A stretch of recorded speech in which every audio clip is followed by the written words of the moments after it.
Friends welcome everyone to SSC competition success YouTube channel. তো দেখো আমরা এর আগে কিন্তু অনেকগুলো ভিডিও তোমাদের প্রোভাইড করেছি। তো সেখানে আমরা কি করেছি যে একদম তোমার মানে যেমন রেড এক্সাম হচ্ছে বা তোমরা কেউ যদি পুলিশের এক্সাম দিচ্ছ বা তোমরা পিএসসি তোমরা যে কোনো এক্সাম দিচ্ছ, তো তার জন্য মোস্ট সাজেস্টিভ যে প্রশ্নগুলো সেগুলো কিন্তু আমরা এর আগে কিন্তু আপলোড করেছি। তো আজকে আমরা তার পার্ট 12, ওকে। তো তোমরা যারা এর আগের পার্টগুলো দেখোনি অবশ্যই তোমরা কিন্তু একবার দেখে নিও, ওকে।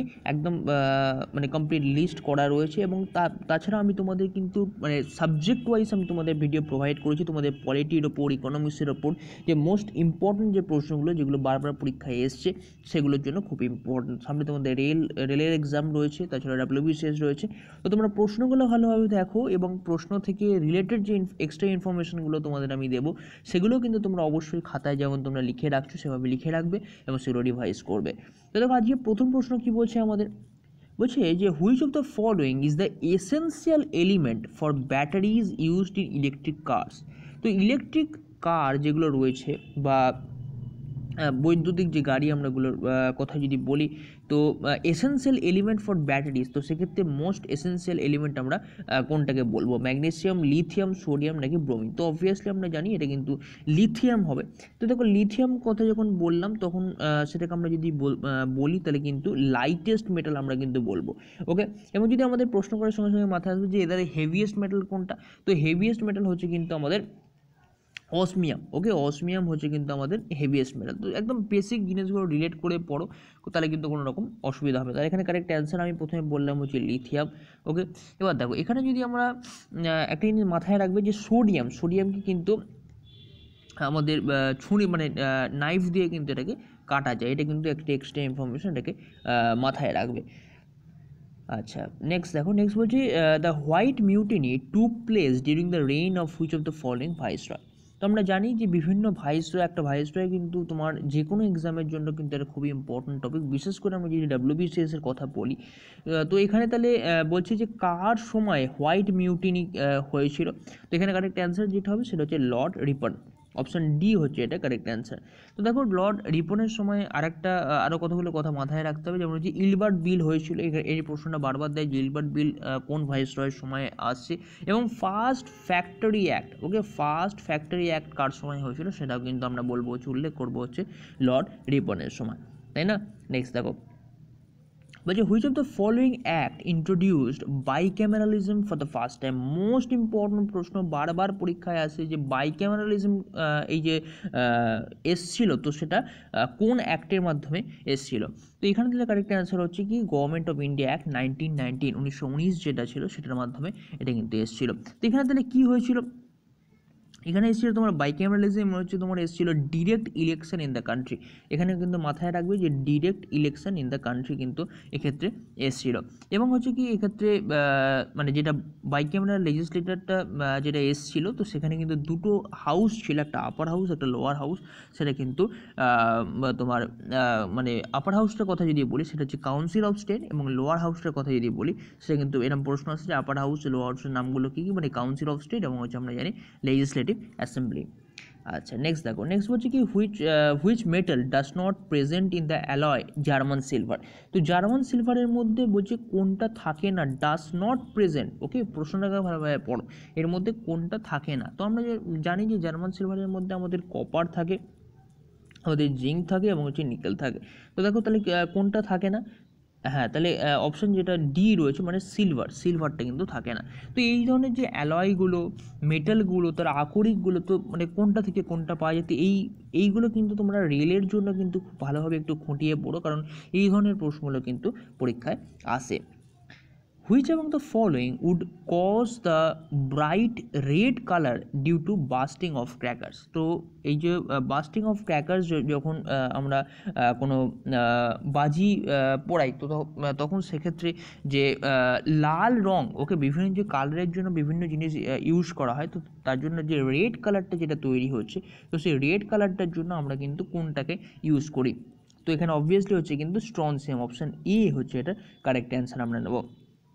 নেক্সট দেখো, নেক্সট বলছে who among the following serve the post of the president when Subhash Chandra Bose resign from INC. তো দেখো এখানে আমাদের মাথায় রাখতে হবে কি যে তাহলে সুভাষচন্দ্র বোস যে কবে ছেড়ে যাচ্ছেন, তিনি ছেড়ে যাচ্ছেন হচ্ছে 1939-এ। ওকে, তিনি ছেড়ে যাচ্ছেন হচ্ছে 1939-এ। তো তাহলে তার দেখো তার পরের বছর কিন্তু বলছি আমি, তার এক্স্যাক্ট পরের কথাটাই আমি কিন্তু জিজ্ঞেস করছি। তো তাহলে এক্স্যাক্ট পরের কথাটা যখন আমি বলবো তখন কিন্তু আমরা বলবো হচ্ছে রাজেন্দ্র প্রসাদজি, তাই না? আচ্ছা দেখো এখানে আমি যদি আবুল কালাম আজাদ, যখন আমি দেখলাম এখান থেকে কয়েকটা কথা তোমাদের একটু বলে নিই আমি। দেখো তো আবুল কালাম আজাদ সম্বন্ধে মাথায় রাখবে কি যে ইন্ডিয়া উইন্স ফ্রিডম। ওকে, ইন্ডিয়া উইন্স ফ্রিডম, এটা কিন্তু ভালোভাবে মাথায় রাখবে, এটা কিন্তু পরীক্ষায় আসে, বইটা কার লেখা। এবং এটাও তোমাদের প্রশ্ন আসে যে ইয়ংগেস্ট প্রেসিডেন্ট অফ আইএনসি, যে মানে অ্যাট দ্য এজ অফ 35 তিনি হয়েছেন 1923-তে। এটা কিন্তু মাথায় রাখবে যে এটা কিন্তু আবুল কালাম আজাদ সম্বন্ধে আমরা মাথায় রাখবো। নেক্সট দেখো, নেক্সট যদি সিআর দাসের সম্বন্ধে বলি, তো আমরা সবাই জানি যে মানে স্বরাজ পার্টির কথা, তো সেটা হচ্ছে তোমার 1923-তে যেটা তোমার হচ্ছে। এবং মতিলাল নেহেরু ছিলেন তার সাথে, মতিলাল নেহেরু এবং চিত্তরঞ্জন দাস দুজনে মিলে তারা মানে তৈরি করছেন হচ্ছে স্বরাজ পার্টি। এবং সিআর দাস আমরা জানি হচ্ছে দেশবন্ধু। ওকে, দেশবন্ধু কিন্তু আমরা বলি। এবং আরেকটা জিনিস তোমরা ভালোভাবে মাথায় রাখবে, যেটা কিন্তু গুলিয়ে যায় তোমাদের পরীক্ষার সময়, একটা হচ্ছে দেশবন্ধু। ওকে, একটা হচ্ছে দেশবন্ধু এবং একটা হচ্ছে দীনবন্ধু। ওকে, তো দীনবন্ধু হচ্ছে তোমার কিন্তু সিএফ অ্যান্ড্রিউজ, দীনবন্ধুটা হচ্ছে সিএফ অ্যান্ড্রিউজ এবং দেশবন্ধুটা হচ্ছে তোমার সিআর দাস। ওকে, মাথায় থাকবে। নেক্সট চলো, তাই এটা কারেক্ট অ্যান্সার আমরা কোনটা নিলাম? অপশন ডি, যেটা রাজেন্দ্র প্রসাদ।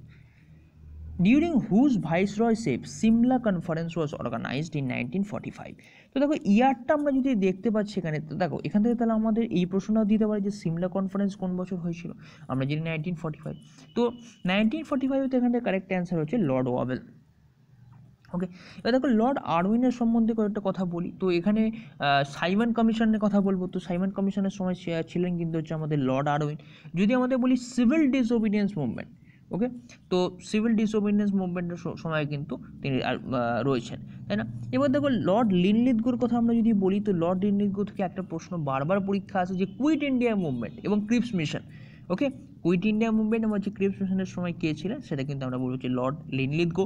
এবং তিনি কিন্তু লংগেস্ট রেইন, মানে তার যে টেনিওরটা ছিল, ওকে, তার যে টেনিওরটা ছিল বা তিনি সবচেয়ে বেশি দিন ধরে কোন ভাইসরয় ছিলেন, তো আমি কিন্তু তাহলে অবশ্যই আমরা কিন্তু লর্ড লিনলিথগোর কথা বলবো, তাই না? নেক্সট দেখো, নেক্সট হচ্ছে যে Tinkathia system is associated to. তাহলে প্রথমে আমাদের বুঝতে হবে তিন কাঠিয়া মানে ব্যাপারটা কি। তিন কাঠিয়া ব্যাপারটা হচ্ছে কি যে আমার যদি মানে 20 মানে ভাগ থাকে, তার মধ্যে আমি 3 কাঠা বা তার যে 3 পার্টে আমাদের কিন্তু ইন্ডিগো বা নীল চাষ করতে কিন্তু বাধ্য করা হয়েছিল। ওকে, তো তার জন্যই হয়েছিল আমাদের যে প্রোটেস্টটা। তো তাহলে সেটা কি, যে বিহারের তোমার চম্পারণ সত্যাগ্রহটা কিন্তু এটা কারেক্ট অ্যান্সার হবে। ওকে, এবার তাহলে আমরা চলে আসছি যে বাকি ইয়ারগুলোর সম্বন্ধে। তো খেদা কবে হয়েছিল? এটা হচ্ছে 1918-এ হয়েছিল। ওকে, মোপলা কবে হয়েছিল? মোপলা হচ্ছে 1921-এ হয়েছিল। এবং বরদোয়ারি সত্যাগ্রহ আমরা সবাই জানি যে সর্দার বল্লভভাই প্যাটেলজি ছিলেন এবং হচ্ছে 1928-এ হয়েছিল এটা, তাই না? নেক্সট দেখো, নেক্সট কী বলছে, নেক্সট আমাদের বলছে হচ্ছে কি যে what is the internal restoring force acting per unit area of cross section of the deformed body called. তো দেখো এখানে দুটো কনসেপ্ট আমাদের ক্লিয়ার করতে হবে, একটা হচ্ছে স্ট্রেস আর একটা হচ্ছে স্ট্রেন। ওকে, তো স্ট্রেস মানে হচ্ছে কি যে কোনো কিছুর উপর আমি যে বলটা প্রয়োগ করছি। ওকে, তো স্ট্রেসের ফর্মুলা হচ্ছে কি F/F, মানে হচ্ছে কি যে একক ক্ষেত্রফলে আমি যে পরিমাণ বলটা প্রয়োগ করছি তার জন্য তার একক হচ্ছে, তো আমি জানি যে নিউটন পার হচ্ছে মিটার স্কোয়ার। ওকে, তাহলে এফ এর একক হচ্ছে নিউটন আর এটা হচ্ছে মিটার স্কোয়ার, সিম্পল কনসেপ্ট। এবার দেখো তাহলে এই যে আমি বলটা প্রয়োগ করছি, বলটা প্রয়োগ করার ফলে তার যে আমি কী বলবো আকৃতির যে পরিবর্তন ঘটছে, ঠিক আছে, বা আকারের যে পরিবর্তন ঘটছে সেটাকে কিন্তু আমরা বলবো হচ্ছে স্ট্রেন। ব্যাপারটা বুঝে গেলে, বলটা প্রয়োগ করলাম সেটা হচ্ছে স্ট্রেস, এবং হচ্ছে তার ফলে যে তার আকার বা আকৃতির যে পরিবর্তন হচ্ছে সেটাকে কিন্তু আমরা বলবো হচ্ছে স্ট্রেন, তাই না? আর এখানে তাহলে কারেক্ট অ্যান্সার কোনটা হবে, সেটা হচ্ছে obviously stress. Which of the following is not correct about the use of quick line. তো কুইক লাইন সম্বন্ধে কোনটা ঠিক নয় এর মধ্যে। তো দেখো এটা তোমরা আমাকে কমেন্ট বক্সে অ্যান্সার দেবে, যে কোশ্চেন নাম্বার 10 পাশে যে উত্তরটা তোমাদের মনে হচ্ছে সেটা কিন্তু তোমরা আমাকে জানাবে, তাই না? আচ্ছা দেখো, এখানে দুটো জিনিস মাথায় রাখবে, একটা হচ্ছে কুইক লাইম আর হচ্ছে স্লেক্ট লাইম। কুইক লাইম হচ্ছে কি যে ক্যালসিয়াম অক্সাইড, CaO, ভালো করে মাথায় রাখবে যে কুইক লাইম হচ্ছে ক্যালসিয়াম অক্সাইড, এবং স্লেক্ট লাইম একটা পরীক্ষার প্রশ্ন আসছে যে স্লেক্ট লাইম, SLAKED, স্লেক্ট লাইম। ওকে, স্লেক্ট লাইমটা তাহলে কোনটা হবে? স্লেক্ট লাইম হচ্ছে তোমার CaOH এর হোল 2, ক্যালসিয়াম হাইড্রোক্সাইড। ওকে, CaOH এর হোল 2, ঠিক আছে? তাহলে এটা মাথায় থাকবে যে স্লেক্ট লাইম হচ্ছে CaOH এর হোল 2, এটা হচ্ছে তোমার ক্যালসিয়াম হাইড্রোক্সাইড, এবং ক্যালসিয়াম অক্সাইড আমরা যদি বলি সেটা কিন্তু আমরা বলবো হচ্ছে কুইক লাইম। ওকে, নেক্সট দেখো, নেক্সট হচ্ছে which antigen is present in O blood group. তো ও ব্লাড গ্রুপের মধ্যে ওকে কোন অ্যান্টিজেন্ট, এই মানে যখন তোমরা ব্লাডটা যখন পড়বে তো তখন সেক্ষেত্রে তোমরা কনসেপ্টগুলো ক্লিয়ার করবে, অ্যান্টিজেন কি, অ্যান্টিবডি কোনটা, তাহলে কোনটার ক্ষেত্রে কোনটা থাকবে কোনটা থাকবে না, এইগুলো কিন্তু বেসিকভাবে ক্লিয়ার করবে। ওকে, এখানে কারেক্ট অ্যান্সার যেটা হবে যে নাইদার এ নর বি, মানে এও নয় এবং বিও নয়। ওকে, নেক্সট দেখো, নেক্সট হচ্ছে which of the following parts of Indian constitution has only one article. মানে কোন পার্ট, মানে কোন পার্টটাতে, ঠিক আছে, কেবলমাত্র একটাই আর্টিকেল আমরা কিন্তু পাই। ওকে, তো তাহলে সেটা তাহলে কোনটা হবে? যে অপশান ডি, যে পার্ট তোমার 20-র কথা আমরা যদি বলি, এবং সেক্ষেত্রে আর্টিকেল কোনটা, যে আর্টিকেল আমরা বলবো হচ্ছে 368 আমরা কিন্তু উল্লেখ করব। এবং সেক্ষেত্রে হচ্ছে কি যে আমরা কি জানি, সেটা হচ্ছে অ্যামেন্ডমেন্ট অফ দ্য কনস্টিটিউশন রয়েছে, আর্টিকেল 368 কি রয়েছে? Amendment of the constitution. তো দেখো তোমরা যখন পার্টগুলো পড়বে, যেমন তোমরা ডিপিএসপি পড়ছো, ফান্ডামেন্টাল রাইটস পড়ছো, তো সেগুলো কোন পার্টের মধ্যে রয়েছে? যেমন সিটিজেনশিপ, ওকে, তো সেটা তোমাদের কোন পার্টে রয়েছে, এগুলো একটুখানি ভালোভাবে মাথায় রাখবে। নেক্সট দেখবো যে the lanthanoids are part of which of the following block of element in the periodic table. রেলের পরীক্ষার জন্য পিরিয়ডিক টেবিলটা কিন্তু খুব ইম্পর্টেন্ট, একটু ভালোভাবে খুঁটিয়ে তোমরা পড়ে যাও। তো ল্যান্থানয়েডস তাহলে কী হবে? তো ল্যান্থানয়েডস আমরা জানি সেটা কি PSD নাকি F, তাহলে কোনটা হবে? অবভিয়াসলি আমরা যদি বলি এটা তাহলে কিন্তু F ব্লকের মধ্যে রয়েছে, F ব্লকের মধ্যে। ওকে, তাহলে ল্যান্থানয়েডস আমরা যেটা বললাম যে F ব্লক, এবং পিরিয়ড হচ্ছে তোমার 6। ওকে, মাথায় থাকবে।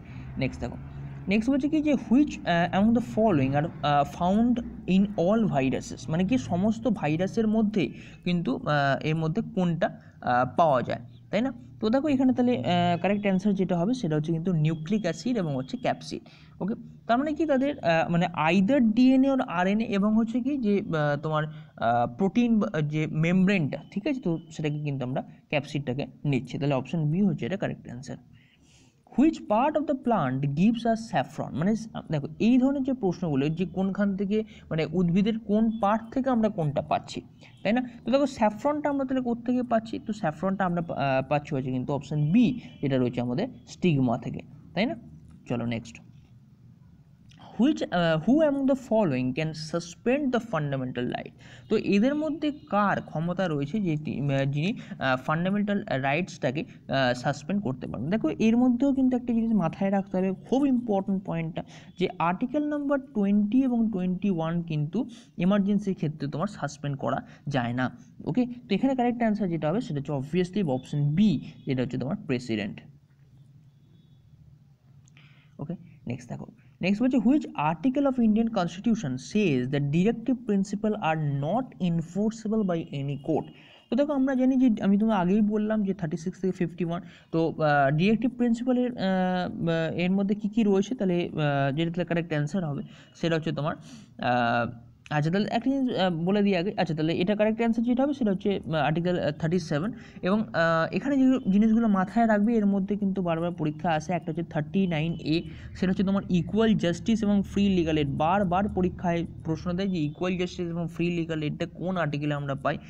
আরেকটা ইম্পর্টেন্ট প্রশ্ন, অর্গানাইজেশন অফ ভিলেজ পঞ্চায়েত, বারবার তোমার WBCS এর পরীক্ষায় এসছে প্রশ্নটা, এবং হচ্ছে কি যে 38-এ যেটা রয়েছে কি promotion of welfare of people, তো এটাকে কোথায়, এটা জাস্ট এরকম প্রশ্ন করে, এটাকে আমরা কোন কিসের মধ্যে পাই? ফান্ডামেন্টাল রাইটসে, ডিপিএসপির মধ্যে।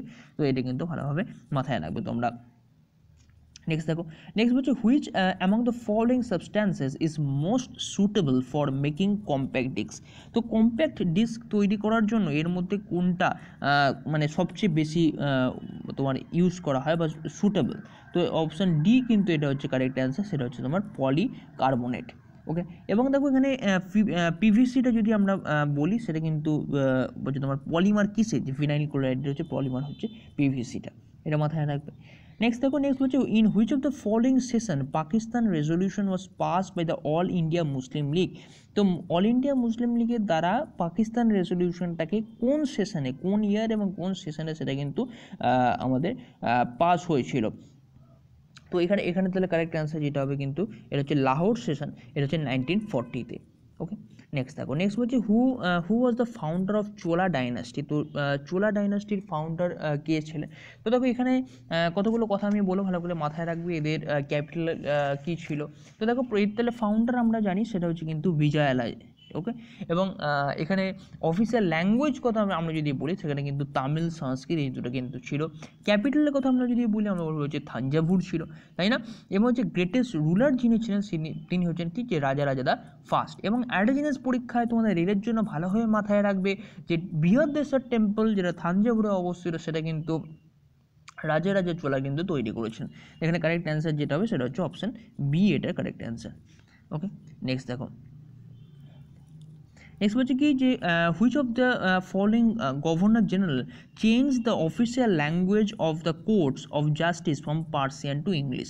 তো এখানে সিম্পল প্রশ্ন করছি যে এদের মধ্যে কে, ওকে, যে অফিসিয়াল ল্যাঙ্গুয়েজ যেটা ছিল সেটাকে মানে পার্সিয়ান থেকে তিনি ইংলিশে করেছিলেন।